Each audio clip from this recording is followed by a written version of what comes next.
और अब बिहार की तस्वीर। बिहार की राजधानी पटना में दो पक्षों में जमकर मारपीट हुई। मारपीट फायरिंग में बदल गई, जिससे पूरे इलाके में दहशत का माहौल है। लोगों का आरोप है कि आरोपी इलाके में सालों से दबंगई कर रहा है। रिपोर्ट देखिए।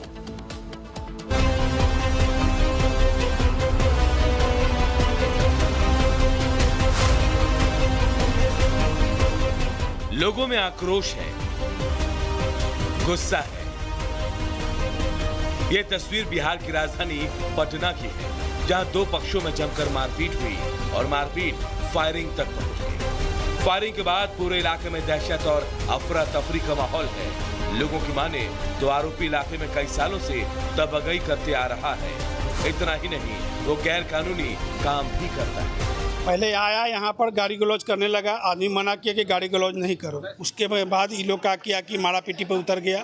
फिर मारा पीटी, फिर इधर से भी आदमी सब आके खड़ा हुआ, जब तक फिर ईंटा चलाने लगा। लोगों को भयभीत करके लोग चाहता है कि दहशत फैले रहे, कि मेरा धंधा दारू के कारोबार चलते रहे, इसमें कोई ऑब्जेक्शन नहीं करे।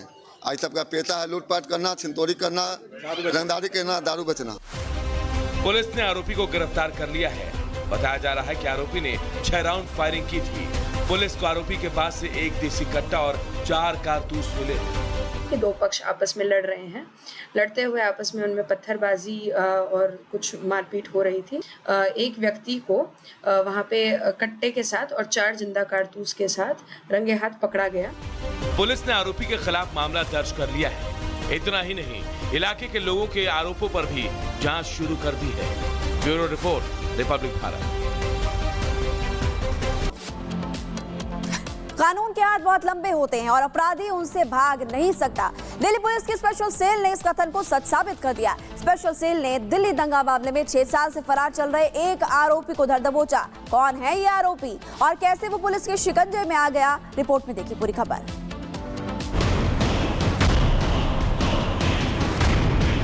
ठीक 6 साल पहले दिल्ली को दंगे की आग में झोंकने वाले कई आरोपियों पर लगातार कार्रवाई हो रही है, लेकिन इस कार्रवाई में दिल्ली पुलिस की स्पेशल सेल को बड़ी सफलता होली के दिन मिली।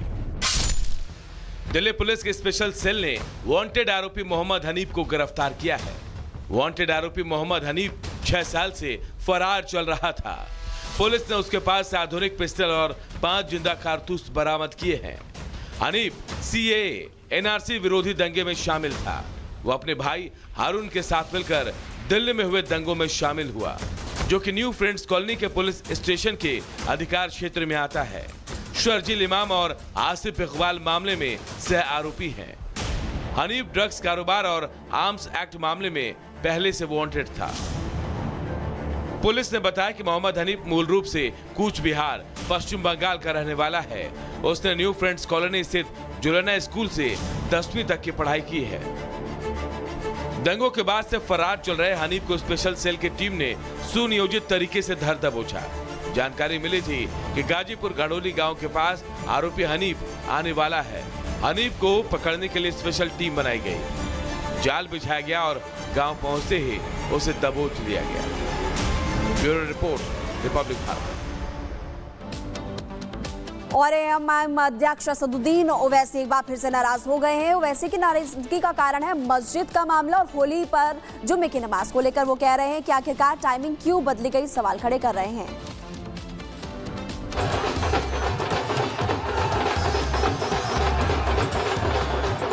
होली का त्योहार पूरे देश में बेहद शांतिपूर्ण तरीके से और झूमते नाचते बीत गया। जुम्मे की नमाज भी अपने समय पर पढ़ ली गई। ना कोई बवाल हुआ, ना कोई उत्पात। लेकिन शायद माहौल की यह शांति ही कुछ लोगों को चुभ रही है। एमआईएम अध्यक्ष असदुद्दीन ओवैसी ने एक वीडियो जारी किया है। इस वीडियो में वो होली के दिन नमाज पढ़ने और मस्जिदों को ढकने वाली कार्रवाई को लेकर अपना गुस्सा जाहिर करते नजर आए। कहता है कि नहीं, अगर तुम्हारे को डर है तुम नमाज मत पढ़ो, घर में बैठ जाओ। तुम्हारे को अगर डर है तो मत निकलो, घर में बैठ जाओ। कोई कहता है कि जिस तरह मस्जिदों को कवर से कवर कर दिए, तुम अपने सर को कवर कर लो, मत निकलो। भाषण में एमआईएम अध्यक्ष ने बंगाल बीजेपी के नेता शुभेंदु अधिकारी की एक बात पर प्रतिक्रिया भी दी, जिससे शुभेंदु अधिकारी ने सत्ता में आने पर बंगाल से मुसलमानों को भगाने की बात कही है। मेरे भाई वो डरपोक थे जो पाकिस्तान को भाग गए। ये जियालों की औलाद है, भागने वालों की औलाद नहीं है। अरे वो डरपोक थे, भाग गए। हमारे आबो-अजदाद ईमान की दौलत से माला माल थे। उन्होंने भारत को अपना वतन माना और मानते रहेंगे। अब ये नेताओं की बयानबाजी का गुस्सा है या फिर होली में नमाज का समय बदलने जाने की नाराजगी, ये तो आने वाला समय बताएगा। लेकिन फिलहाल इतना तो साफ है कि ओवैसी इसे लेकर बिल्कुल भी खुश नहीं है। बात काबू में है, पुलिस कह रही है। डीजे बजाने को लेकर विवाद इतना ज्यादा बढ़ गया कि दो पक्षों ने एक दूसरे पर जमकर पथराव किया, पत्थर फेंके, लात घूंसे मारे, एक दूसरे की पिटाई की। 20 लोगों को तो पुलिस ने गिरफ्तार भी कर लिया है और पुलिस कह रही है कि हालात अभी नियंत्रण में है, सभी को काबू कर लिया गया है। लेकिन विवाद की शुरुआत हुई कहां से थी, इसकी जांच अब की जाएगी। ये विवाद के बाद की तस्वीर आपको दिखा रहे हैं। जैसे विवाद हुआ, पथराव हुआ और हल्ला मचा तो पुलिस मौके पर पहुंची, पुलिस को सूचना दी गई और आप देखेंगे कि भारी फोर्स उसके बाद इस इलाके में तैनात हुई है। आप देखिए, मैं इस डीजे बजाने को लेकर विवाद इतना ज्यादा आजकल बढ़ जाता है कि लोग एक दूसरे पर पथराव करते हैं, एक दूसरे की पिटाई करते हैं और ये महाराष्ट्र की तस्वीरें आपको दिखा रहे हैं। और अब बिहार की तस्वीर, बिहार की राजधानी पटना में दो पक्षों में जमकर मारपीट हुई। मारपीट फायरिंग में बदल गई, जिससे पूरे इलाके में दहशत का माहौल है। लोगों का आरोप है कि आरोपी इलाके में सालों से दबंगई कर रहा है। रिपोर्ट देखिए।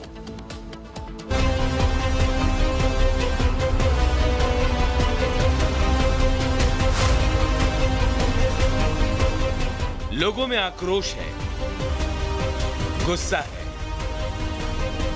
यह तस्वीर बिहार की राजधानी पटना की है, जहां दो पक्षों में जमकर मारपीट हुई और मारपीट फायरिंग तक पहुंच गई। फायरिंग के बाद पूरे इलाके में दहशत और अफरा तफरी का माहौल है। लोगों की माने तो आरोपी इलाके में कई सालों से दबंगई करते आ रहा है।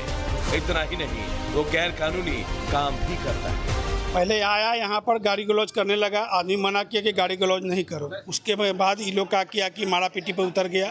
फिर मारा पीटी, फिर इधर से भी आदमी सब आके खड़ा हुआ, जब तक फिर ईंटा चलाने लगा। लोगों को भयभीत करके लोग चाहता है कि दहशत फैले रहे कि मेरा धंधा दारू के कारोबार चलते रहे, इसमें कोई ऑब्जेक्शन नहीं करे।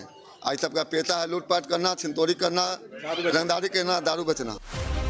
पुलिस ने आरोपी को गिरफ्तार कर लिया है। बताया जा रहा है कि आरोपी ने 6 राउंड फायरिंग की थी। पुलिस को आरोपी के पास से एक देसी कट्टा और 4 कारतूस मिले। कि दो पक्ष आपस में लड़ रहे हैं। लड़ते हुए आपस में उनमें पत्थरबाजी और कुछ मारपीट हो रही थी। एक व्यक्ति को वहां पे कट्टे के साथ और 4 जिंदा कारतूस के साथ रंगे हाथ पकड़ा गया। पुलिस ने आरोपी के खिलाफ मामला दर्ज कर लिया है। इतना ही नहीं, इलाके के लोगों के आरोपों पर भी जांच शुरू कर दी है। Bureau report, Republic Bharat. कानून के हाथ बहुत लंबे होते हैं और अपराधी उनसे भाग नहीं सकता।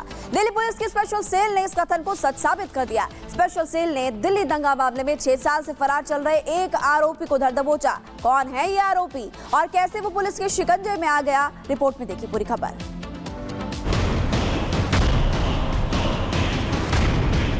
ठीक 6 साल पहले दिल्ली को दंगे की आग में झोंकने वाले कई आरोपियों पर लगातार कार्रवाई हो रही है। लेकिन इस कार्रवाई में दिल्ली पुलिस की स्पेशल सेल को बड़ी सफलता होली के दिन मिली। दिल्ली पुलिस की स्पेशल सेल ने वांटेड आरोपी मोहम्मद हनीफ को गिरफ्तार किया है। वांटेड आरोपी मोहम्मद हनीफ 6 साल से फरार चल रहा था। पुलिस ने उसके पास से आधुनिक पिस्टल और 5 जिंदा कारतूस बरामद किए हैं। हनीफ सीएए, एनआरसी विरोधी दंगे में शामिल था। वो अपने भाई हारून के साथ मिलकर दिल्ली में हुए दंगों में शामिल हुआ, जो कि न्यू फ्रेंड्स कॉलोनी के पुलिस स्टेशन के अधिकार क्षेत्र में आता है। शर्जील इमाम और आसिफ इकबाल मामले में सह आरोपी हैं। हनीफ ड्रग्स कारोबार और आर्म्स एक्ट मामले में पहले से वांटेड था। पुलिस ने बताया कि मोहम्मद हनीफ मूल रूप से कूच बिहार, पश्चिम बंगाल का रहने वाला है। उसने न्यू फ्रेंड्स कॉलोनी स्थित जुलेना स्कूल से 10वीं तक की पढ़ाई की है। दंगों के बाद से फरार चल रहे हनीफ को स्पेशल सेल की टीम ने सुनियोजित तरीके से धर दबोचा। जानकारी मिली थी कि गाजीपुर गढ़ोली गांव के पास आरोपी हनीफ आने वाला है। हनीफ को पकड़ने के लिए स्पेशल टीम बनाई गई। जाल बिछाया गया और गांव पहुंचते ही उसे दबोच लिया गया।